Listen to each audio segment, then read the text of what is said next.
Hi, welcome to this episode of Herald Cafe. Today we are in this beautiful farm. It's called Goencho Xetkar, I believe, and we've got three wise men. Two of them are present. One is Stanley and Kenneth, and there's one more guy who is not here now, Neville. So these guys have started after pandemic agricultural farm. So I want to ask more about that. How in the time of after the pandemic, what is the inspiration that you got to start a farm? Hi, basically we are professionals. We work in corporates, and as you said, when pandemic did hit us, what thought came to our mind is that what's happening, and we noticed a lot of things around us. A lot of things around us in the sense there were some people who were rich who had a lot of wealth, but still at that point of time, what they were looking out is for a vendor, a local vegetable vendor or a local food somewhere, which was very difficult to get.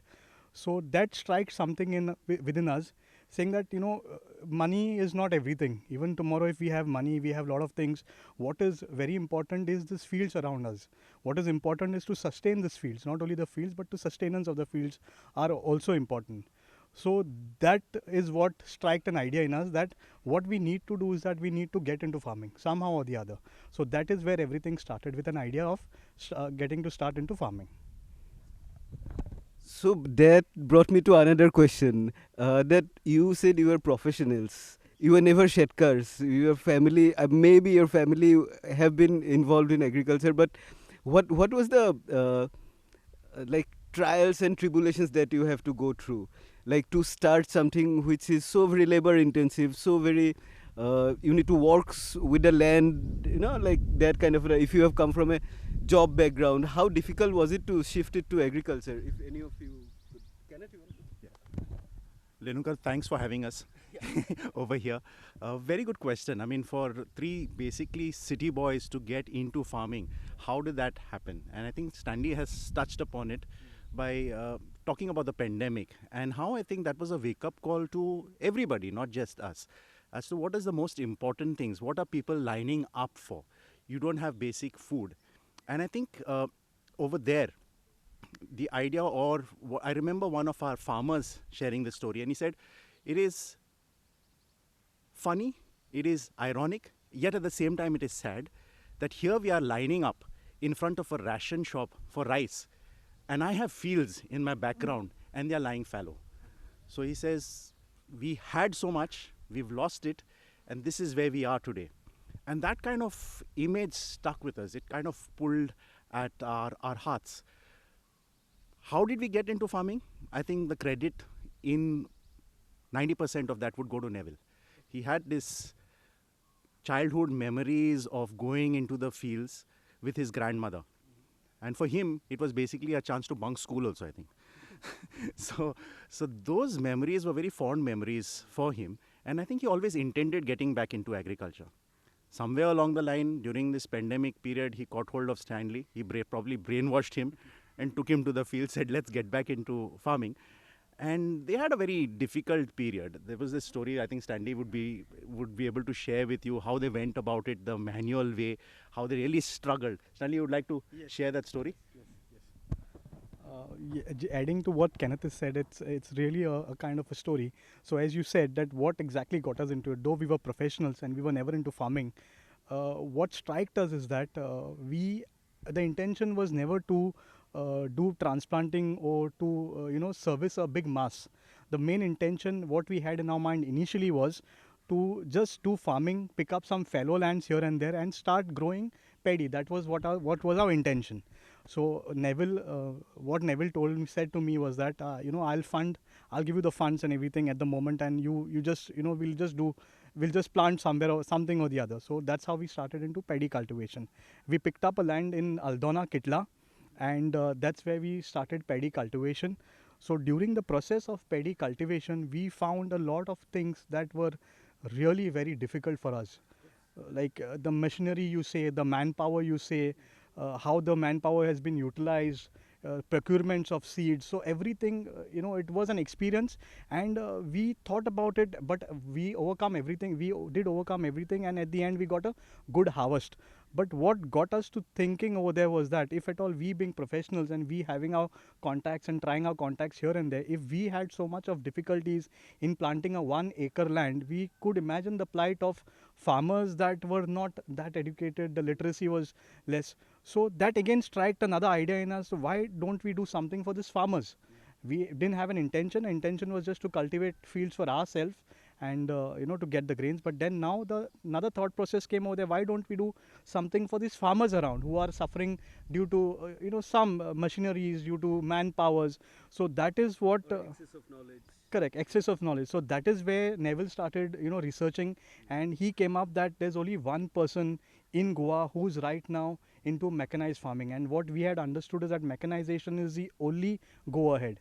If at all it is not mechanization, then your sustainability of agriculture is going to be very difficult. It's not going to be where it is today. You have to get mechanization. You will never be able to scale up.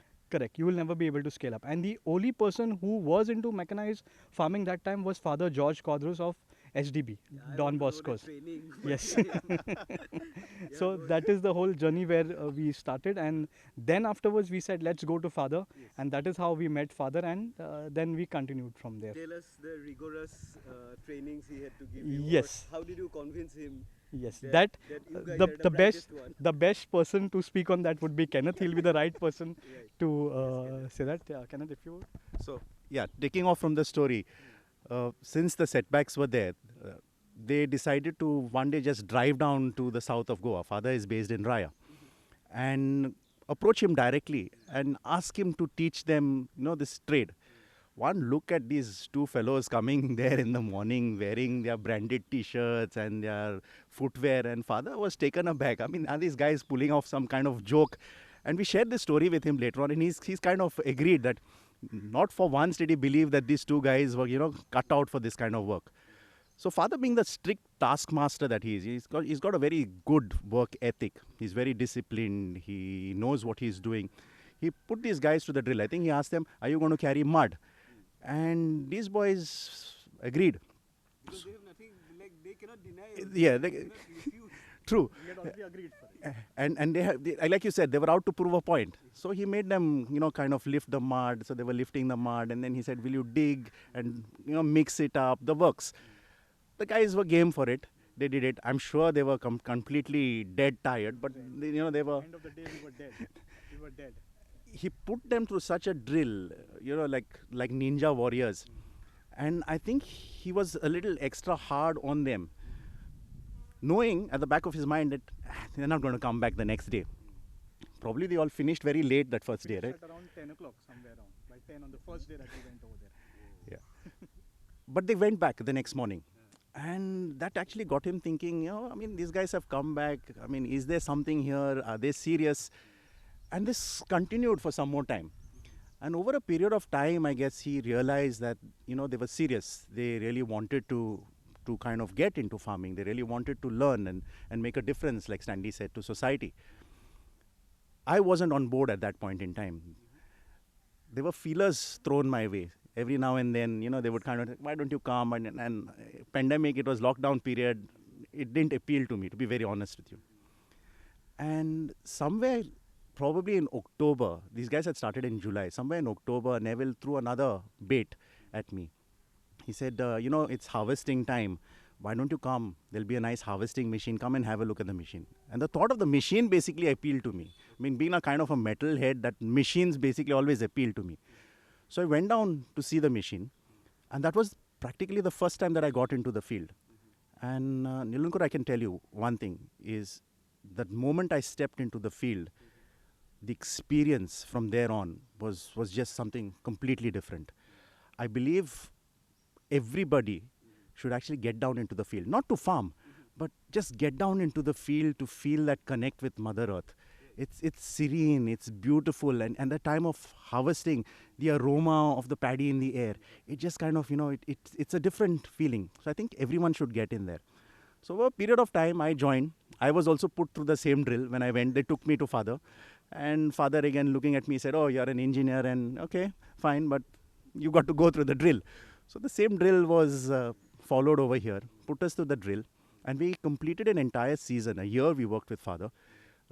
We basically did everything from scratch, which is why I think whenever we have setbacks as far as labor goes, and we faced a lot of issues in our company, that has never kind of put us down, because the three of us, between us, know that we have learned everything and we can do everything. And without sounding boastful, I think the three of us can always say this to any of our workers: you know what, we've been there, we've done it, and we know how to do it better than you. So, it's like a follow-up question. Like, it needs a lot of discipline, it needs a lot of dedication, and what is your mantra? What is your inspiration? Inspiration, you spoke about that, like love of Mother Earth, that you should go to. But like a day in a farmer's life, it's need a lot of dedication. Maybe you need to wake up really early to do something. Like how do you do it every day? Like, I don't know if I'm putting the right question, You're right, but Nilankur. It is. I think the mantra over here would be, from a farmer's point of view as well, would be the three P's. So the three P's would basically start with patience. So the farmer is an eternal optimist. He's just waiting for the right amount of rainfall. He's then waiting for a good harvest. You've got to be patient. There is no two ways about it.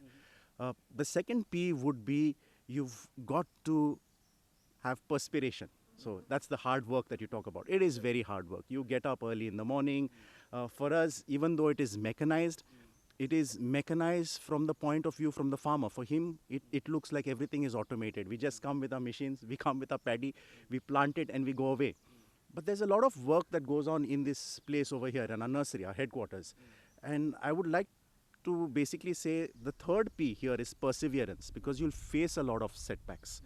And to begin with, we also had a lot of setbacks. I would have to say our setbacks even began from the very start, where we did not have a place to function from. We were lucky once again, wherein we were helped to get this place through the Archdiocese of Goa. We've got to be really grateful to the parish priest over here, Father Mario, to the fabricar of this place, to the villagers, the parishioners of this place, who have allowed us to function from over here and basically go out into Goa and support all the farmers. But it requires you to be very dedicated. It is hard work. It is backbreaking work. But as Stanley pointed out at the beginning of the show, mechanization is the way forward. We keep talking about agriculture. I think the word to be used now is agri-tech. It is a combination of the use of science and technology to aid agriculture. And that's the only way we go forward. so then maybe Stanley, go ahead.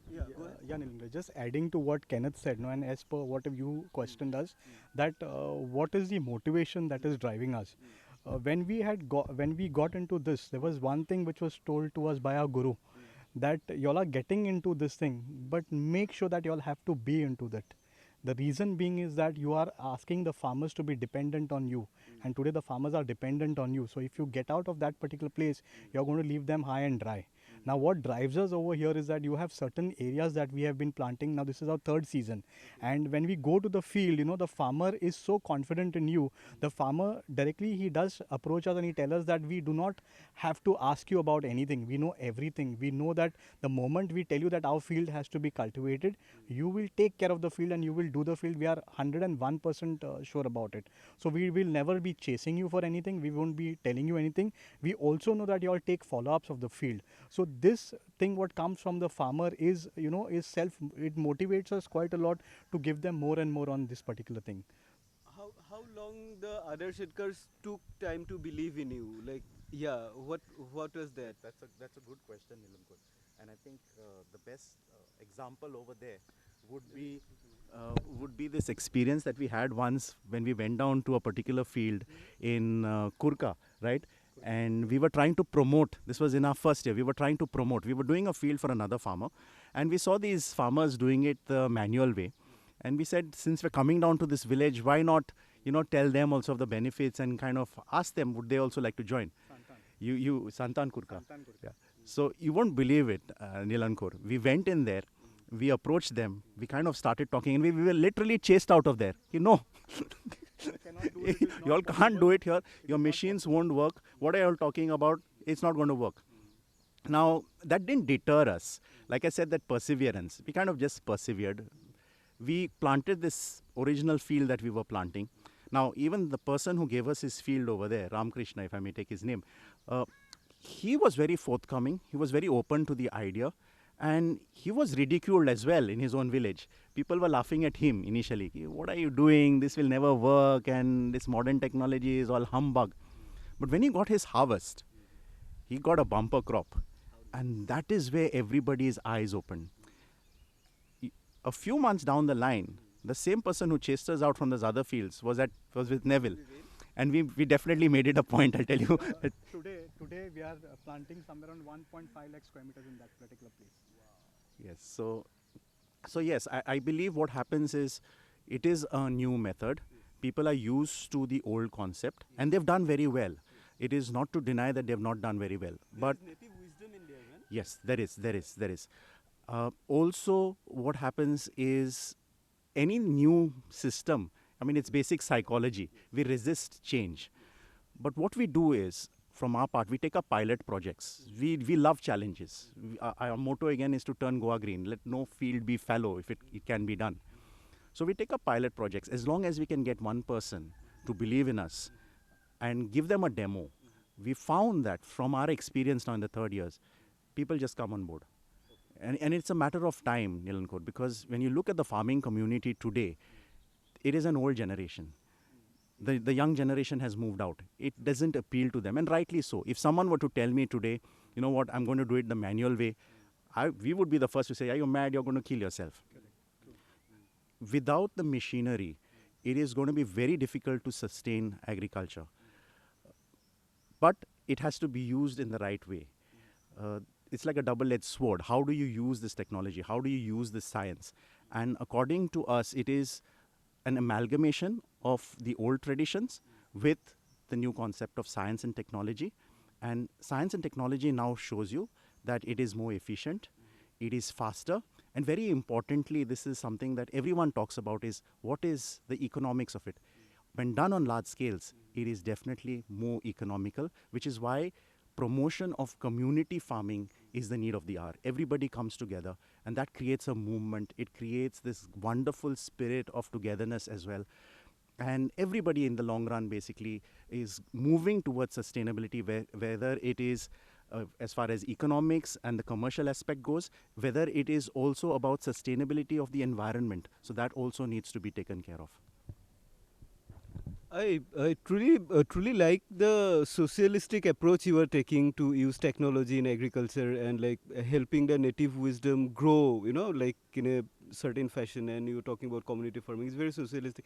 Now talking about your organization, Goencho Xetkar, how are you helping the farmers in the sense that you are, is it like a corporation kind of a scenario you have made, or like a cooperative? You have got many members who comes to it. Can you tell us more about it? Yes, I'll like to start. Basically, Goencho Xetkar is a service provider. Okay. Now, what we have done is that we have tied up with the agriculture department to make the farmer's life easy.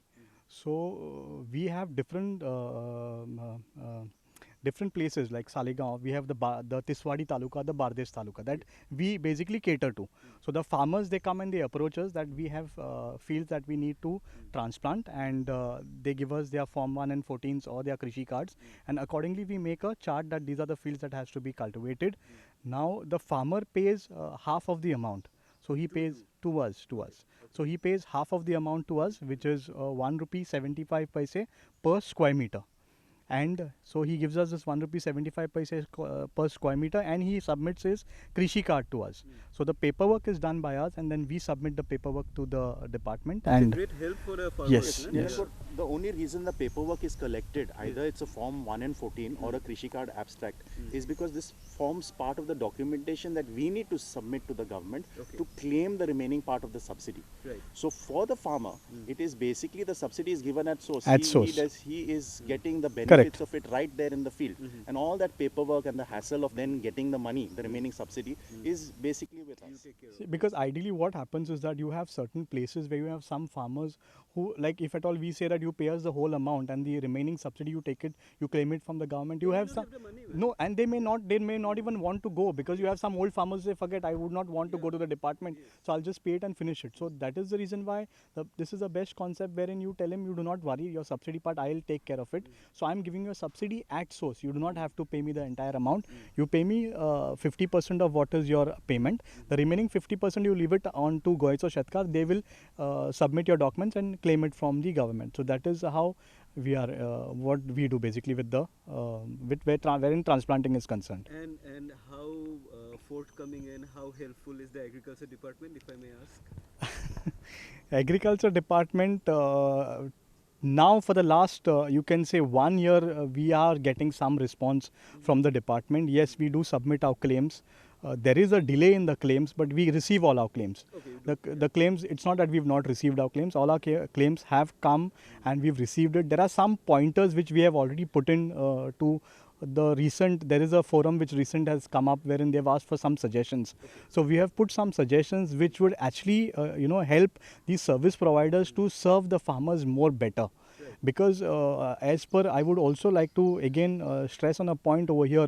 In farming, there are different sections. You have tractors, you have transplanters, you have harvesters, you have other machineries as well. And you have all of them. Correct. But what is the most integral and important part is a transplantation. Because in transplantation, the amount that you're putting is huge.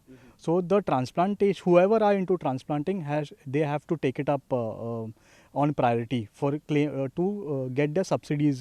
Because the amount of money is bigger than the Yes. others. Also, I think Nilankur, what happens in this whole program of mechanization of farming, when we look at mechanization of farming, the idea, at least in India, has been tractorization. So everybody thinks, okay, the moment you have a tractor, you're automated, you're in mechanization. And worldwide, the stats also prove that India's industry, as far as machinery which is sold, agricultural machinery, it's about 70 to 75% of the sales is tractors. Internationally, if you look at it, it is just 23 to 25% maybe. So there are a lot of other equipment which also come towards the automation part of it. Now, like I was saying, when we talk about transplanting over here, people are now aware for some time of the tractors for the tilling of the land. They are aware of the harvesters for the threshing of the grain. But what happens in between? The middle link is the transplanting part. And like Stanley said, the investment is huge, but it's also the most labor intensive between everyone. Yes. Elderly people bending their back and putting each and every strand of paddy, man. Yes, and you'd see these old ladies sometimes at the end of their lives, they all walk with a hunch. So tractors, you will find a number of tractors. The government has their own tractors. When you talk about the harvesters, there are a number of service providers who provide this as a service. But if you look at transplanting part, what we do, what we started with, yes, we've incorporated all the other aspects into our service as well, because we believe in being a beginning to end service provider. If you have a field, for that matter, and you want to grow it, but you don't have the resources, you don't have the contacts, you just contact us and we can do right from the tilling to the harvesting. We can do everything for you.